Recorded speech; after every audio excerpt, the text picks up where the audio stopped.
and my heart literally sank. I just was so like ashamed. Learn from my mistakes on that one.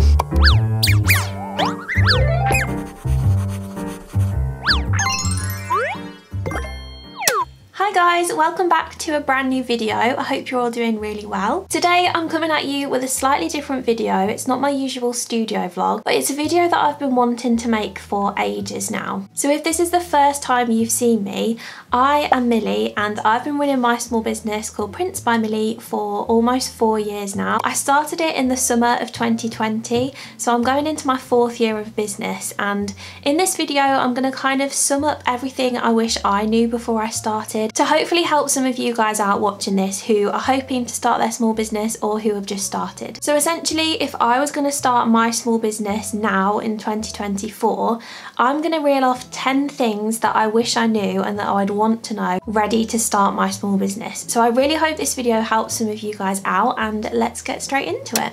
So obviously every small business is different, and I've tried to create generic tips that I wish I knew that kind of would fit any small business, but there will be some tailoring towards my small business, which is stationery, wall art prints, apparel and gifts. I've been writing some tips down on my phone as they've come into my head for the past few weeks, so they're not in a specific order, but I'm just going to reel them off as I've written them down. So my first tip, and something that I wish I knew when I started, is that you are never going to please everybody. This really came to light for me with my greeting cards. So I sell greeting cards on Etsy and on my website, and I've been back and forth with making greeting cards myself and outsourcing them. So when I was making them myself, I was printing them here in-house on my printer, cutting and scoring them all by hand, and it took me so long to build up stock of greeting cards that I ended up just printing them on demand. And when it got to Christmas time, I would be getting sometimes near 100 orders on Etsy for greeting cards, and it just wasn't manageable for me to be printing, cutting, scoring, packing all those cards every day. It was just not efficient at all, and I was wasting so much time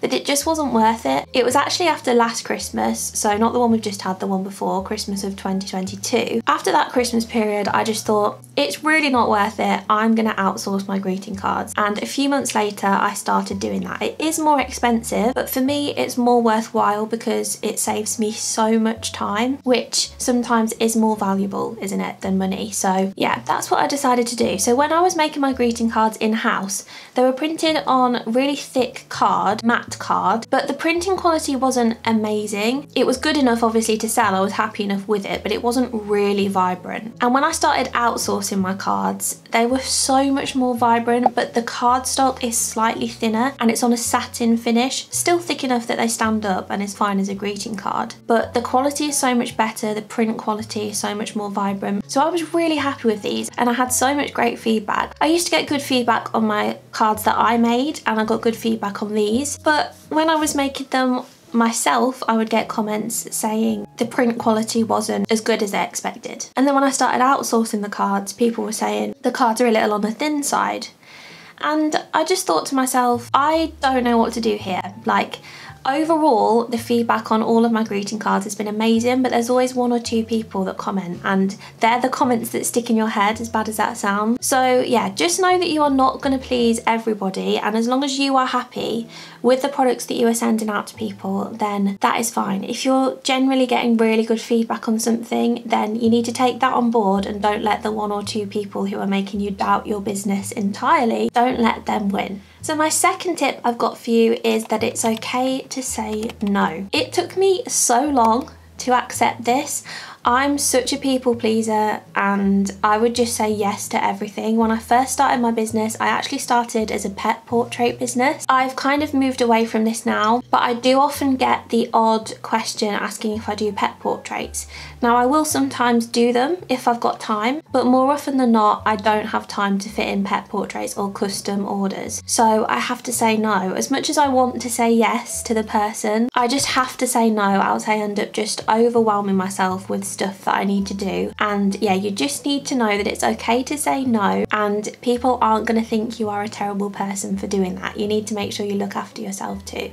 The third tip that I've got written down here is to not get consumed by sales figures. A successful business is not defined by how much money you make a month or how much profit you make. At least I don't think that's what defines it. It might do to some people, but not to me. Obviously that is a factor, especially if you want it to be a money-making business and you want it to be your full-time job, then absolutely that is a factor of success for you if that's what you are aiming for. But a successful business to me is not just defined by how much money you bring in each month, it's defined by your happiness, your quality of life, your contentment, your worthiness. Like, do you feel worthy? Are you doing something with purpose to your life, not just in a dead-end job that you hate? Does it excite you? Do you have a really loving community? Have you made friends through this? Like, all those things to me make a successful business. It's not just how much money you bring in each month. For me, obviously, I need to bring in a certain amount of money to live,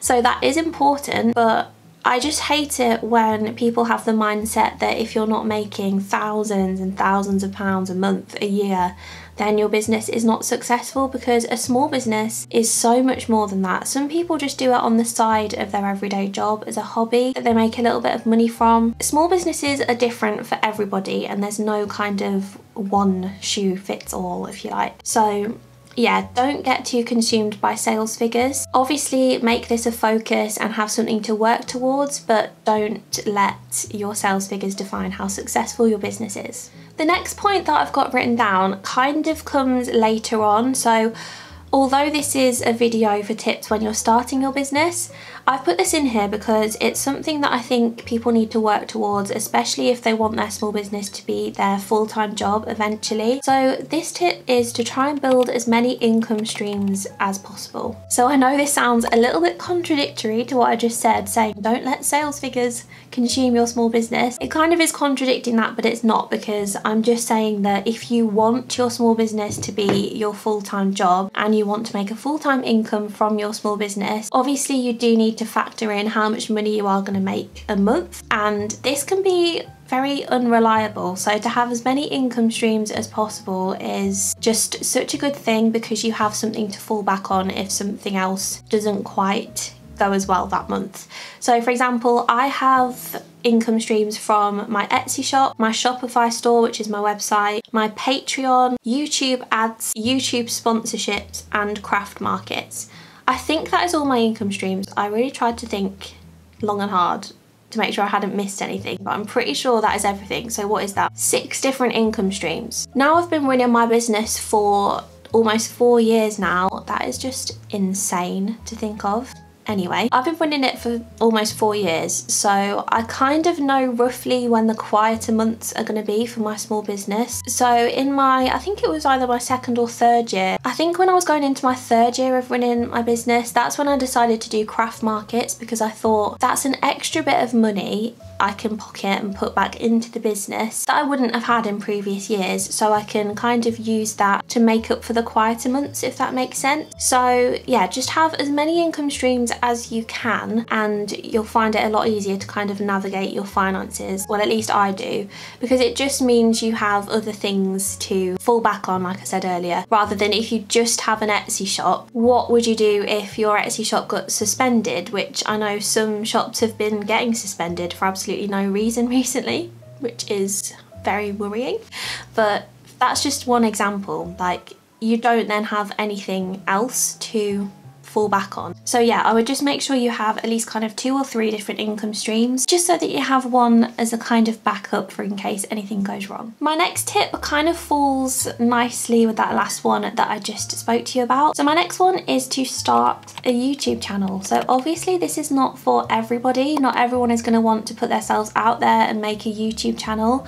But if you are somebody who would consider that, then I say 100% go for it. I ummed and ahed about it for ages, and I only started my YouTube channel a year ago, so I was already almost 3 years into my business before I started, and I really wish that I started sooner. YouTube is just such an amazing platform for small businesses, because you really get that connection with your customers that I feel like you don't get from any other social media. I mean, I love Instagram as well to bits. I've never really gotten on with TikTok. I just can't navigate it and work it out. I don't personally use TikTok myself. I'm not really a fan of the platform, if I'm honest. I think it's quite toxic. I love Instagram, but YouTube is like top tier for me. I just love it. I love watching other small businesses' studio vlogs. I love seeing their process, their weeks. I just love that connection that you build with people commenting on your YouTube videos. You really get to know familiar faces and customers that pop up frequently. And if it wasn't for YouTube, I wouldn't have my Patreon either, because most of my patrons came from watching my studio vlogs, which is just incredible. So yeah, YouTube is definitely a huge hit, I think, for small businesses. Not just in terms of having it as another income source, which obviously is great as well, but for the community aspect, and it just makes you feel less lonely. You feel like you've got small business friends, you make friends from your YouTube channel. It's just really changed my small business for me, and I wish I started it sooner. So definitely, if you've been contemplating starting a YouTube channel, definitely start it as soon as you can. Quick sip of tea because my mouth is getting dry. And I just spilt it all over me, which is great. I love that for me. So the next point that I've got written down is a really, really important one, and it's to not overwhelm yourself and your to-do list. As small business owners, we have so much to try and get done in a day, a week, a month, a year. Now the Friends theme tune has just come into my head. So you just need to make sure you don't put too much pressure on yourself to get loads done in a day. Like, obviously try and get as much done as you can, but as small business owners, we have to do all the things. We have to be social media marketers, we have to be product photographers, order packers, we have to be designers, illustrators, all the things, tech wizards, which I am definitely not a tech wizard. It's really hard, and I used to, when I first started, make like ridiculous to-do lists of stuff that I wanted to get done in that day. Like, yes, I wanted to get all that stuff done, but I wasn't thinking realistically, and I always forgot how long certain things took me to do, which I still do now. Like, packing orders always takes longer than I expect it to, so now I've learnt to put a time restriction on it. So I'll give myself like 2 hours in a day dedicated to packing orders, and whatever I get packed in those 2 hours gets posted that day. After 2 hours, if there's still some orders that are left to pack, I will leave those for either later on that day when I have cleared my to-do list, or I'll do them the next morning. You just have to find that balance and just know your limits, basically. Don't put too much pressure on yourself, because you are incredible and you're trying to do so much stuff and juggle so many things. So yeah, just keep that in mind. The next point I've got written down here is to do with finances. Have a separate bank account. So when I first started Prints by Millie, obviously it's slightly different when you first start, because you don't really know whether it is going to be like successful for you, or whether it's just a bit of a kind of trial to see if you like running a small business. But if you're really set and you know that you want your small business to do well and you want to continue working on it, then I definitely recommend opening a new bank account just for business expenses and income. So when I first started, I did not do this, and it was really difficult to kind of figure out what my business expenses were, because I had to go through all my bank transactions, and obviously there was a mix of personal and business in there. So after a few months, I decided to open a different account just for business income and business expenses, and this helped me so much. It was just so much easier to do my self-assessment every year, and it just made my life so much easier. So I definitely recommend getting a separate bank account for your business. I then, like 6 months ago, made the change to an actual proper business account with Monzo, which has been an absolute game changer for me. It's an app-only bank account, so you can only access it online, which I was a bit skeptical about, to be honest, but honestly it's been fine. They have support online like 24/7, they're amazing. The one thing I really love about my Monzo account is any income that comes into my business account,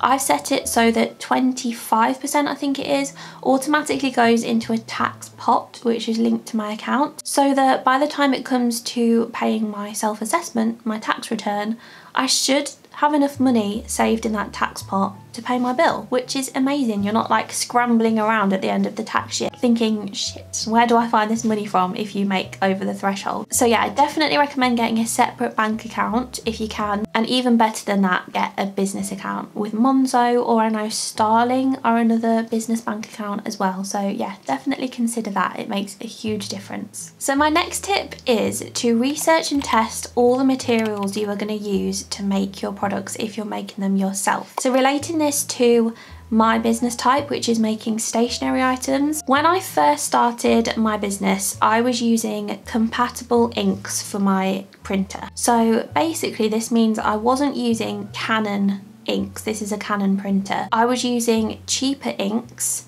that I thought were the same quality, and I thought I was being really business minded by buying slightly cheaper inks for my printer. I didn't realise that these inks fade if they're in sunlight, direct sunlight, and they fade over time as well, like within 5 years. And I only realised this when I got sent a picture from a customer on Etsy, and my heart literally sank. I just was so like ashamed that this had happened, but I just had no idea. I had not researched the ink that I was using, so that was a big wake-up call for me. And as soon as that message came through, I started researching it and I realised what I was doing and what I was using, and ever since then I've been using Canon ink for my Canon printer. So yeah, learn from my experience, do your research, make sure you're not selling anything that's going to fade in direct sunlight. Learn from my mistakes on that one. So my next point is related to the one that I just spoke about, and it's to research your equipment that you're going to use as well. So over on this channel a few months ago, I did a video comparing my Cricut machine, which is a cutting machine, with a Silhouette machine, which is another cutting machine, and I use them to make stickers for my shop.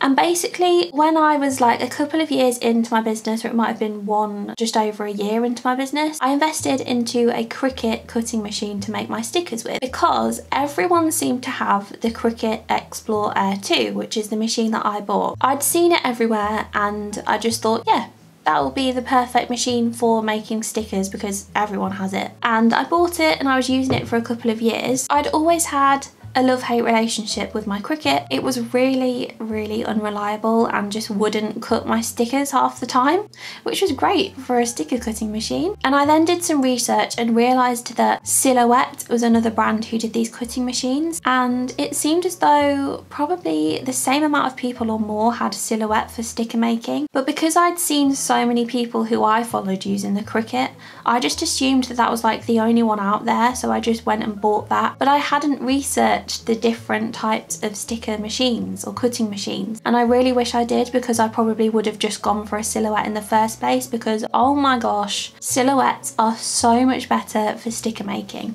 If you want to watch that video, I will leave it down below. Basically, don't just go off what you see online and what you think everyone has, because it's probably not the case. Do some research and you might find that there's equipment out there that's actually better than the one you were thinking of getting. Don't just assume, and do your research with equipment as well as materials and anything for your small business. And the final point that I've got to share with you in this video is to make small business friends. So I actually think this is one of the most important ones, because having a small business can be really lonely sometimes. At least I found that in the beginning. You don't really have anyone to bounce off of. Like if you've not got anyone in your family who has a small business, or any friends currently that have them, they just don't really like get it as much as another small business owner does. If you're having any struggles with materials, equipment, anything at all, having someone there that you can just talk to whenever you want about your struggles or about anything, it just makes so much difference. Like recently I've become really good friends with someone who has a stationery business as well, who lives near me.